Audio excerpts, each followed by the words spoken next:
Yang pertama, buku ini umurnya 44 tahun. Terbit tahun 78, ditulis oleh pendeta John Stott atau Dr. John Stott.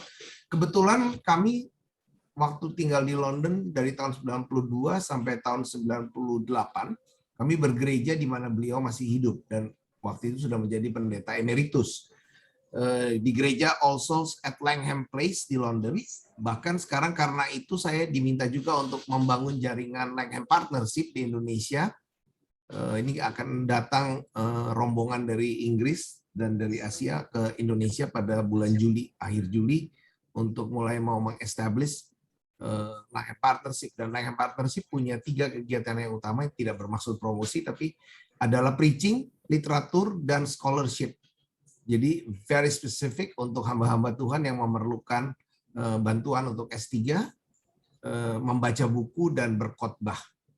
Jadi ini sasarannya sangat spesifik. Dan ini pelayanan John Stott yang dia bangun untuk membantu pendeta-pendeta di negara-negara mayoritas, kata dia, yaitu negara-negara miskin di Afrika, India, dan bahkan negara-negara yang anti-Kristus atau anti-kekristenan.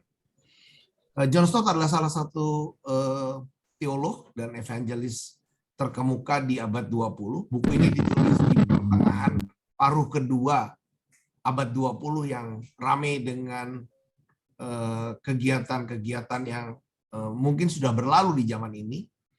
Jadi buku ini, kalau saya menyampaikan sedikit note dari Bu Lisha tadi, buku ini memang sedikit agak ketinggalan zaman karena internet belum ada pada waktu itu dan sebagainya.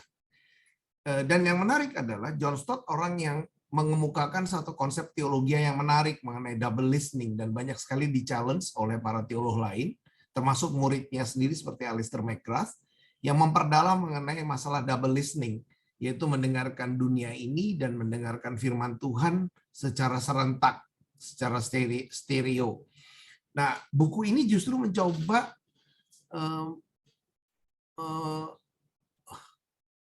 menuangkan pemikiran atau teologi John Stott itu untuk mendengarkan dengan kuping ganda firman Tuhan yang mengundang kita untuk masuk ke dalam kerajaannya, tapi sekaligus mendengarkan jeritan dunia ini yang mencari-cari kepastian dan keamanan dan tak kunjung menemukannya.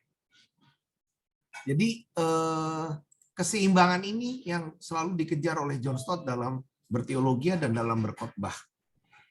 Ini yang saya kenal dari beliau. Saya bertemu beberapa kali tentunya karena kita beribadah di sana. Dan sampai penerusnya. Dan yang menarik sekarang bahkan Ketua Langham Partnership sudah berhasil diemban, dan bahkan di gereja itu sekarang sudah ada beberapa pendeta berwarna kulit hitam. Bukan berarti orang kulit hitam nggak ada, tapi sekarang sudah mulai ada beberapa orang Chinese, orang Asia juga menjadi pendeta di sana. Jadi suatu kemajuan yang luar biasa, karena kemauan untuk mendengarkan firman Tuhan sekaligus mendengarkan jeritan dunia itu. Itu yang pertama catatan saya.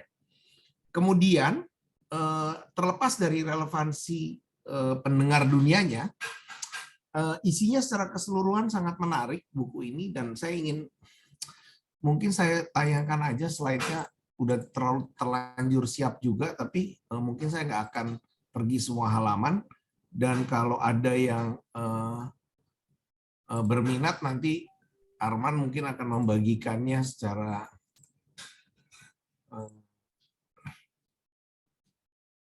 nanti dibantu Arman, boleh dibagi kepada kami. Oke. Udah nampak ya mestinya? Sudah Pak. Oke. Jadi tadinya saya ingin mengatakan 5 hal ini. Yang pertama, pemirsanya siapa? Dari Khotbah di Bukit, bukan dari buku John Stott. Kalau dari buku John Stott saya kira tadi saya sudah tanya. Yang kedua, tema pokok yang disampaikan ini tentang kerajaan Allah, dan seperti kita semua sama-sama tahu, sebetulnya Yesus datang untuk menyampaikan proklamasi bahwa kerajaan Allah sudah datang, sedang datang, dan akan datang. Jadi banyak orang Kristen menyatakan bahwa Kristus adalah Tuhan dan Juru Selamat. Saya kira itu tidak keliru. Tapi kita kurang menekankan sehari-hari bahwa Kristus sebetulnya datang untuk memproklamasikan bahwa kerajaan Allah telah datang, sedang datang, dan sudah datang. Dulu waktu saya masih remaja bersama Pak Arman ini di GKI Kebayoran Baru, saya susah sekali mengerti itu. Tapi kemudian hari perlahan-lahan saya mulai mengerti bahwa kerajaan Allah yang sudah datang, sedang datang, dan akan datang itu yang akan membuat hidup kita bersama, bermasyarakat, dan masing-masing beres benar. Karena itu saya mengatakan dari buku John Stott ini ada 5 hal yang menarik. Satu dari segi apanya, yaitu John Stott dengan baik mendefinisikan kembali, sebetulnya bukan John Stott yang mendefinisikan, Yesus yang mendefinisikan kembali, tapi John Stott membahasakannya dalam bahasa yang lebih elaboratif, dalam bahasa eksposisi Alkitab. Apa itu makna bahagia dan pengaruhnya bagi dunia ini? Yaitu menjadi terang dan garam. Jadi bukan suatu proses yang dicari kebahagiaan, tapi kebahagiaan datang ketika kita menyadari siapa diri kita. Dan kesadaran itu ada dalam berita atau dalam proklamasi yang kita sebut Injil Kerajaan Allah itu. Kita sering katakan Injil, tapi kerajaan Allahnya kita tinggalkan. Dan setelah itu, setelah Yesus mengatakan bahwa default kita itu harusnya bahagia dalam pengaruh kerajaan Allah, standar baru diletakkan. Bukan hukum Taurat ditiadakan, atau tadi Bu Lisha mengatakan tentang bahagia, atau saya harus lihat lagi tuh, eudaimonia, wah, harus baca ini nggak bisa lihat.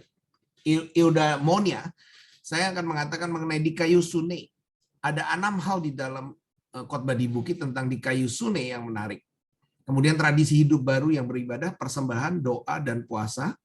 Dan mungkin ini yang mungkin kita harus praktekkan tanpa mengutip 2 Korintus, bahwa persembahan itu perlu kita berikan, dan tangan kiri memberi, tangan kanan nggak usah tahu.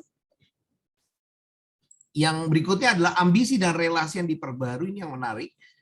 Ambisi kita akan dirubahkan dan komitmen yang baru.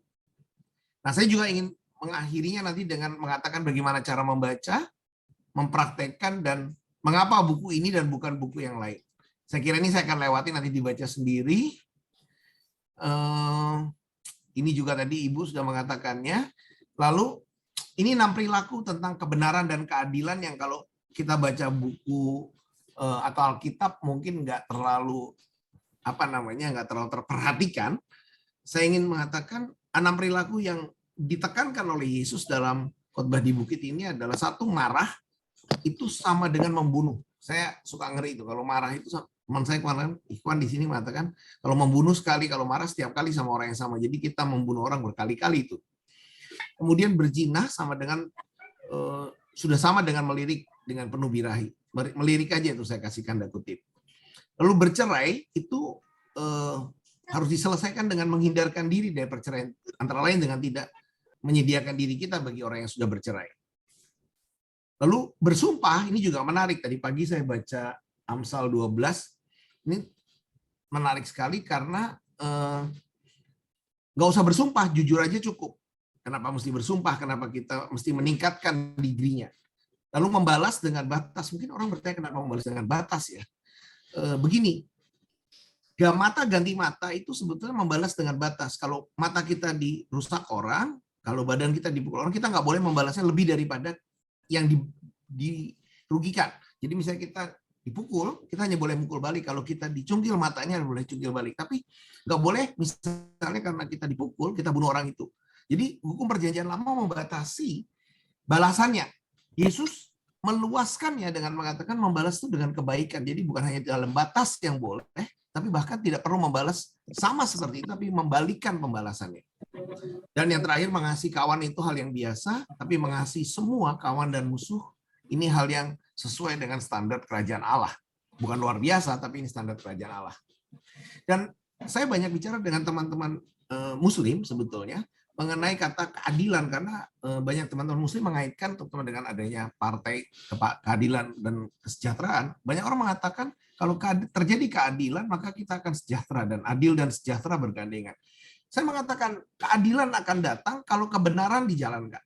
Coba pikirkan baik-baik, tidak ada keadilan tanpa kebenaran. Kita tidak bisa memperjuangkan keadilan tanpa ada kebenaran, karena apa yang benar itulah yang adil. Nanti kita harus cari waktu sendiri untuk belajar yang itu. Saya kira ini juga akan saya lewati karena jelas sekali. Yang keempat ini yang menarik. Sebetulnya tadi saya agak sedikit tersentak waktu Bu Lisha mengatakan, klise sekali kalau mengatakan ada orang yang mengatakan saya mau mencari kerajaan Allah dan kebenarannya. Iya, menjadi klise ketika kita tidak tahu persis apa yang kita cari. Saya mau mengatakan ambisi lama kita kalau mau mendalam sekali. Kemarin saya bicara dengan salah satu, kalau tadi polisi mengatakan bicara dengan mahasiswa sama rekan pendeta, saya bicara dengan pimpinan perusahaan yang istrinya seorang artis. Dan dia mengatakan yang terjadi adalah insecurity, dan yang dicari pasangan hidupnya adalah security. Padahal kaya sekali, cantik sekali, sukses sekali, tapi tidak ada security. Dan cemas sekali mengenai security itu. Sehingga yang dicari cuma security dan yang ditemukan hanya kecemasan. Nah, ambisi lama yang diperbarui ini dalam konteks kerajaan Allah adalah mencari kerajaan Allah dan kebenarannya. Kita suka yang berikutnya, maka segalanya akan ditambahkan padamu. Bagi saya, membaca itu dari buku John Stott ini, otomatis, karena kerajaan Allah adalah segala-galanya dan berdaulat. Kalau kita baca Mazmur 29, Mazmur 18, bahkan guntur dan guru dan petir dan semuanya diperintah oleh Allah untuk mengumandangkan kedaulatan. Mungkin kedengaran seperti khotbah, tapi saya mau mengatakan, saya bukan pengkhotbah dan saya juga bukan teolog, tapi saya mau mengatakan di dalam kehidupan sehari-hari, kerajaan Allah dan kebenarannya membuat security menjadi lebih otomatis ada daripada dicari-cari. Dan relasi lama yang ditandai dengan saling menyalahkan, menghakimi, hidup seenaknya, diperbaharui menjadi mengandalkan kemurahan Tuhan dengan minta, cari, ketok, dan memperlakukan orang lain juga sesuai kemurahan itu, seperti kita ingin diperlakukan oleh orang lain. Jadi halaman ini mungkin halaman yang penting sekali, catatan nomor 4 ini, mungkin ini yang Pak Arman bilang pada saya, tolong disampaikan. Jadi ini kelihatan klise, tapi kalau kita mendalami secara jiwa bahwa kita mencari security, kita mencari. Kenapa orang sering mengatakan kalau mati kemana? Ke surga. Kalau percaya Yesus, karena kita pengen aman.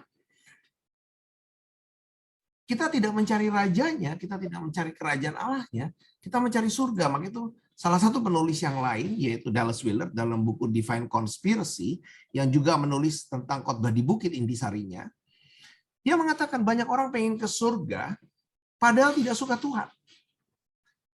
Jadi ada satu komentar yang menarik, dia mengatakan begini, dan itu bukan kata-kata dia, kalau nggak salah ini kata-kata A.W. Tozer. Banyak orang di dunia ini tidak tampak senang memuji Tuhan, menyembah Tuhan, berdoa, belajar firman Tuhan, tapi pengen ke surga.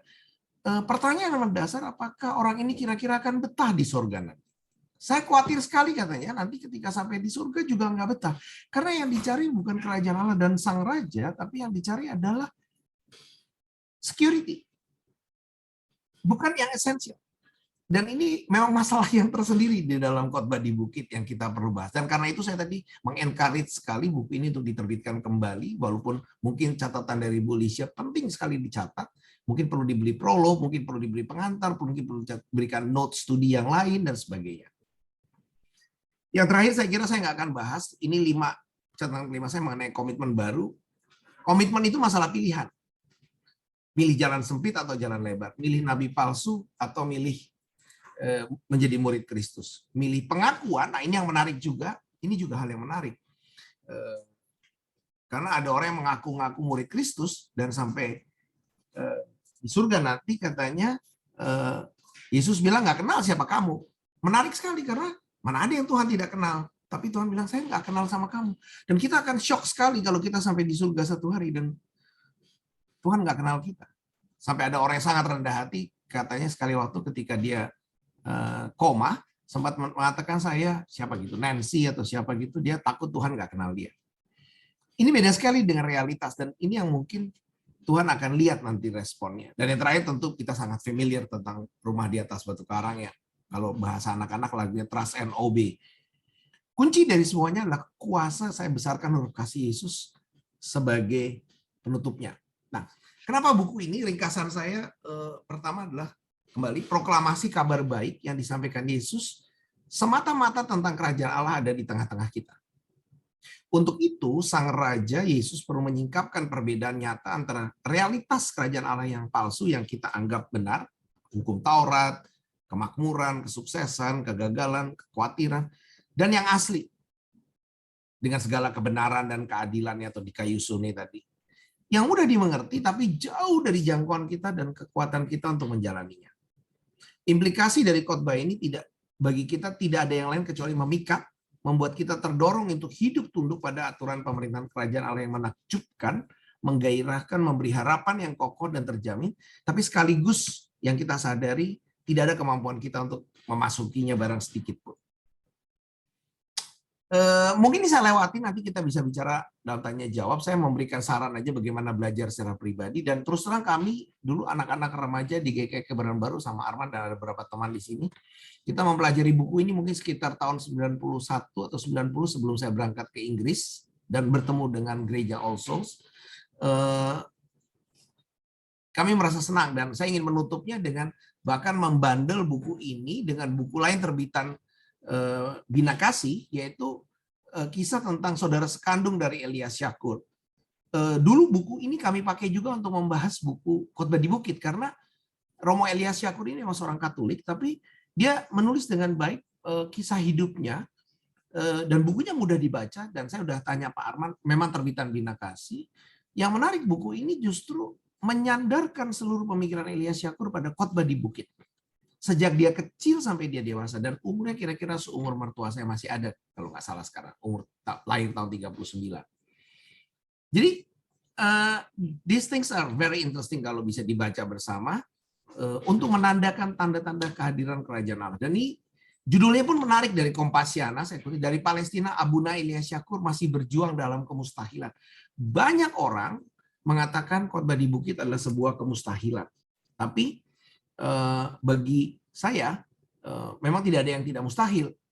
Kita bernapas saja juga sebetulnya relatif mustahil gitu ya, apalagi di zaman COVID kemarin. Tapi kerajaan Allah hadir melalui Yesus adalah mungkin hal yang paling menakjubkan sekalipun mustahil, karena dia Allah dan sekaligus manusia, tadi kata Bu Elsia, sebuah paradoks, dan memang ini penuh paradoks. Mengapa buku KDB? Karena satu, ditulis dengan teologi yang tadi saya bilang di depan. Yang kedua, buku ini ditulis relatif dalam bahasa yang tidak terlalu teknis seperti buku Khotbah di Bukit lainnya. Saya nggak tahu yang bahasa Indonesia, mungkin saya nggak terlalu banyak baca. Dan yang terakhir, tersedia dan tersaji dalam bahasa Indonesia yang baik dengan perspektif lintas budaya, nggak hanya perspektif Indonesia. Jadi kita coba memahami secara global juga masyarakat lain. Saya kira saya harus berhenti di sini.